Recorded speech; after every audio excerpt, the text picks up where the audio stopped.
Hello दोस्तों, आप सभी का चैनल में स्वागत है। और अगर आप नए हैं तो आप चैनल को सब्सक्राइब कर लो, साथ में बेल आइकन का बटन भी दबा दो ताकि जैसे ही हमारा नया वीडियो आता है आपके पास नोटिफिकेशन तुरंत पहुंच जाए। दोस्तों, मैं आप सभी से रिक्वेस्ट करूंगा, आप एक बार चैनल को विजिट कर लो और जो भी वीडियो आपको उपयोगी लगे आप उस वीडियो को देख लो। हमने अराउंड 90 के आसपास वीडियोस डाल दिए अब तक चैनल में एक महीने के दौरान। चलो हम स्टार्ट करते हैं 14 जनवरी 2021 के करंट अफेयर्स को। न्यूज हेडलाइंस देखेंगे।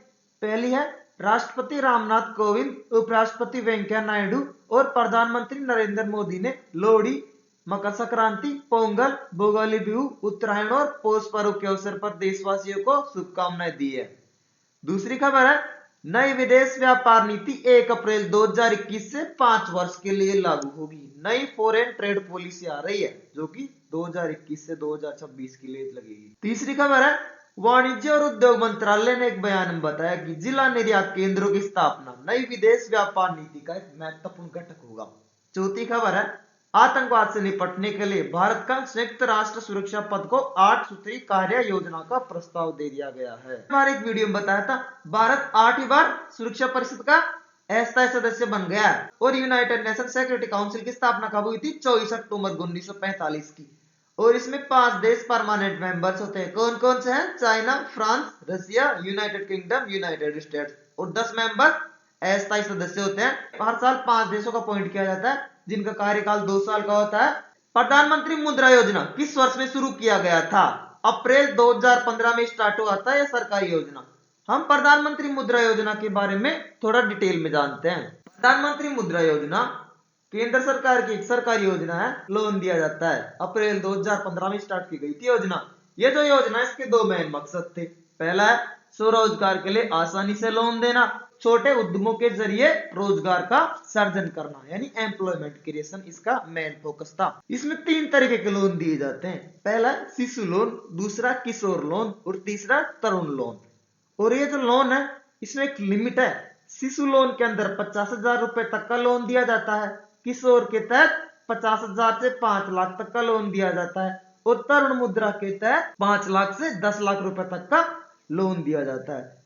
दोस्तों, हमने मुद्रा योजना के बारे में डिटेल में समझा। हम चलते हैं आज के पहले सवाल के ऊपर। सदी जापारोव ने किस देश का राष्ट्रपति चुनाव जीता है? किर्गिस्तान के नए राष्ट्रपति बनेंगे सदी जापारोव। हम किर्गिस्तान देश के बारे में थोड़ा जान लेते हैं। किर्गिस्तान की राजधानी है बिश्केक और वहां की मुद्रा क्या है? सोम। वहां पे एक बड़ी फेमस झील है, उसका नाम है इसेक-कुल लेक। ये झील दुनिया की सेकंड लार्जेस्ट माउंटेन लेक है। किर्गिस्तान सेंट्रल एशिया का देश है। चलो दूसरे सवाल पे। दोस्तों, दूसरा सवाल है, नीति आयोग और किस फर्म ने देश में महिलाओं के नेतृत्व वाले व्यवसायों के उत्थान और सशक्तिकरण के लिए एक संशोधित महिला उद्यमिता मंच शुरू किया है? उद्यमिता मंच की फुल फॉर्म है वुमेन एंटरप्रेन्योरशिप प्लेटफॉर्म। फ्लिपकार्ट के साथ में पार्टनरशिप की नीति आयोग ने। हम थोड़ा डिटेल में जानते हैं वुमेन एंटरप्रेन्योरशिप प्लेटफॉर्म के बारे में। वुमेन एंटरप्रेन्योरशिप प्लेटफॉर्म जो कॉन्सेप्ट है, सबसे पहले 2017 में नीति आयोग के सीईओ अमिताभ कांत ने कॉन्सेप्ट दिया था। वहां पे एक मीटिंग हो रही थी, ग्लोबल एंटरप्रेन्योरशिप समिट 8वीं नंबर की 2017 में हैदराबाद में। उस टाइम इसकी घोषणा की गई थी और इसको जो थीम थी ये थी women first prosperity for all. हम नीति आयोग के बारे में थोड़ा जान लेते हैं। नीति आयोग की स्थापना हुई थी 1 जनवरी 2015 और इसकी फुल फॉर्म है national institution for transforming India. इसके पहले जो वाइस चेयरमैन थे वो थे अरविंद पनगाड़िया जी और दूसरे नंबर का कौन है? अभी राजीव कुमार जी। इसका चेयरमैन होता है भारत का प्रधानमंत्री। सीईओ कौन है? अभी इसका सीईओ कौन है? अभी अमिताभ कांत जी। और बहुत ही महत्वपूर्ण सरकारी योजनाएं लाता रहता है। ये भी एक अटल इनोवेशन मिशन। ध्यान रखना, अगर पूछता है अटल इनोवेशन मिशन कौन चलाता है, नीति आयोग टिक करके आना। चलो दोस्तों, तीसरे सवाल पे। किस राष्ट्र ने कोरोना वायरस वर्दी से लड़ने के लिए मंगलवार को राष्ट्रव्यापी आपातकाल की घोषणा कर दी है? यानी कोरोना वायरस के कारण नेशनल इमरजेंसी इंपोज कर दिया इस देश ने। कौन सा देश है ऐसा करने वाला? मलेशिया। मलेशिया देश है। दोस्तों, मलेशिया के बारे में थोड़ा जानते हैं। मलेशिया की राजधानी क्या है? कुआलालंपुर। और मलेशिया की मुद्रा क्या है? रिंगिट। आप याद रखो, कई बार पूछते हैं मलेशिया की मुद्रा और राजधानी।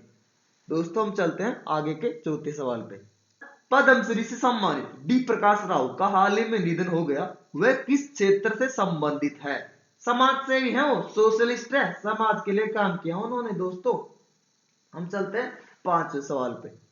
जलदापारा नेशनल पार्क किस भारतीय राज्य में स्थित है?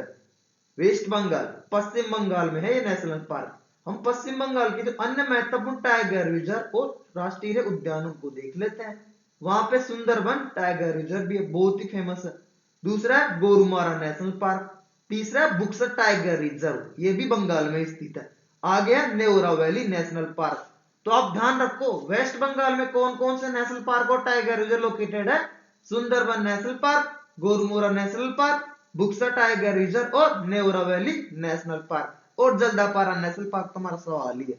वेस्ट बंगाल के गवर्नर कौन है, राज्यपाल कौन है? जगदीप धनखड़ जी। छठा सवाल है सात्विक साईराज, साई प्रणीत और एच.एस. प्रणय किस खेल से संबंधित है? कौन से खेल से संबंधित है तीनों खिलाड़ी? बैडमिंटन। आप याद रखो तीनों खिलाड़ियों के नाम, ये बैडमिंटन से संबंधित है। सवाल आ सकता है परीक्षा में। चलो 7वें सवाल पे। पहली राष्ट्रीय युवा संसद कब आयोजित की गई थी? 2019 में हुआ था। वो जो राष्ट्रीय युवा दिवस है 12 जनवरी को स्वामी विवेकानंद की जयंती को मनाते हैं, उसके उपलक्ष्य में स्टार्ट किया गया था। 2019 में पहला हुआ है और इसको हमारे प्रधानमंत्री मोदी जी ने इनॉग्रेट किया था। दोस्तों, जो नेशनल यूथ पार्लियामेंट है उसका मेन मकसद है कि हमारे देश के जो 18 से 25 साल के बीच के जो युवा हैं उनकी आवाज को सुनना, वो क्या सोचते हैं और कैसे उनके फीडबैक को पॉलिसी में, और कैसे उनके जो मांग है, कैसे उनके विचारों को सरकार अपनी पॉलिसी में ला सकती है। बेसिकली हम कह सकते हैं कि सरकार युवाओं के विचार सुनने के लिए नेशनल यूथ पार्लियामेंट को आयोजित करती है। चलो 8वें सवाल पे। 8वां सवाल है वन प्लैनेट समिट 2021 का विषय क्या है? क्या है थीम इसका? Let's act together for nature. हमने कल के करंट अफेयर्स में वन प्लैनेट समिट को डिटेल में कवर किया। ये 3 एजेंसियां करा रही है, फ्रांस, यूनाइटेड नेशंस और वर्ल्ड बैंक, और फ्रांस में आयोजित हो रही इस बार। चलो 9वें सवाल पे। सवाल है किस मंत्रालय ने हाल ही में घोषणा की है कि नई विदेश व्यापार नीति, नई फॉरेन ट्रेड पॉलिसी 2021 से 26 1 अप्रैल 2021 से लागू होनी है? कौन सा मंत्रालय लॉन्च करेगा इसको? केंद्रीय वाणिज्य और उद्योग मंत्रालय। दोस्तों हम आगे चलते हैं। 10वां सवाल है किस संगठन ने पर्यावरण के अनुकूल खादी पैंट लॉन्च किया है? कौन से संगठन ने किया है? केवीआईसी। केवीआईसी का फुल फॉर्म क्या है? Khadi village industries commission. कौन से मंत्रालय के अंदर आता है? एमएसएमई मंत्रालय के अंदर आता है। इसका मुख्यालय मुंबई में है। इसके चेयरमैन कौन है? अभी विनय कुमार सक्सेना जी। इसकी स्थापना कब हुई थी? 1956 में। तो आप केवीआईसी के बारे में सारी की सारी बातें ध्यान रखो। 11वां सवाल है इस मंत्रालय ने कायाकल्प पुरस्कारों की घोषणा की है। कौन सा मंत्रालय कर रहा है इस कायाकल्प पुरस्कारों की घोषणा? स्वास्थ्य और परिवार कल्याण मंत्रालय। दोस्तों हम इनिशिएटिव के बारे में बैकग्राउंड में जानते हैं। ये जो योजना है कायाकल्प स्कीम 15 मई 2015 को लॉन्च की गई थी और इसका क्या मकसद था? इसका मकसद था जो सरकारी जो हेल्थ फैसिलिटीज है उनके अंदर स्वच्छता और साफ सफाई को बढ़ावा मिले, यानी कि जो अच्छा करेगा इस सब पैरामीटरों पे उसको पुरस्कार राशि दी जाएगी। इंसेंटिव स्कीम कह सकते हैं हम इसको सरकार की। और नेशनल हेल्थ मिशन 2005 में लॉन्च किया गया था। और उसके अलावा हमारे प्रधानमंत्री ने घोषणा की है 15 अगस्त 2020 को कि एक नई scheme national digital health mission लाएंगे जिसमें सारा का सारा डाटा डिजिटली स्टोर करेंगे हम। चलो 12वें सवाल पे। 12वां सवाल है नोएडा से किस हाई स्पीड रेल परियोजना के लिए लिडार सर्वेक्षण शुरू किया गया है? कौन सी परियोजना के लिए? Delhi Varanasi high speed rail corridor. और लिडार के फुल फॉर्म देखते हैं। लिडार की फुल फॉर्म है लाइट डिटेक्शन एंड रेंजिंग सर्वे। आप याद रखो इसको। चलो आगे 13वां सवाल देखते हैं। Bureau of police research and development BPRD की रिपोर्ट के मुताबिक वर्तमान में देश भर में पुलिस बल में कितने प्रतिशत महिलाएं हैं? 10.13% है अभी। और ये जो bureau of police research and development है इसका मुख्यालय न्यू दिल्ली में है। गृह मंत्रालय का एक एजेंसी है। दोस्तों आगे चलो 14वें सवाल पे। केंद्रीय वित्त मंत्रालय द्वारा निर्धारित शहरी स्थानीय निकायों में सुधारों को लागू करने के मामले में आंध्र प्रदेश और मध्य प्रदेश के बाद कौन सा राज्य तीसरा राज्य बन गया है? तेलंगाना। तेलंगाना बना तीसरा राज्य। हम चलते हैं 15वें सवाल पे। और आखिरी सवाल है आज का। किस केंद्रीय मंत्री ने कोयला खदानों के संचालन के लिए सिंगल विंडो क्लियरेंस सिस्टम की शुरुआत की है? गृह मंत्री अमित शाह जी। दोस्तों हमने आज के 15 सवाल कवर कर लिए हैं। हम चलेंगे पोंगल त्योहार के 4 दिनों को समझने की तरफ। पोंगल त्योहार तमिलनाडु का बहुत बड़ा त्योहार है, इसलिए हम इसको डिटेल में समझते हैं। 4 दिन का त्योहार होता है और चारों दिनों का इसका अलग अलग नाम होता है, तो परीक्षा में पूछ भी लेता है कई बार। तो देखो, पहला है भोगी पोंगल, जनवरी 13 को मनाते हैं। उसके बाद में 14 जनवरी को होता है थाई पोंगल या सूर्य पोंगल। 15 जनवरी को होता माट्टू पोंगल और आखिरी दिन पोंगल का होता है चौथा दिन 16 जनवरी को कानुम पोंगल। दोस्तों, हम टेबल ऑफ जी के फैक्ट्स की तरफ चलते हैं।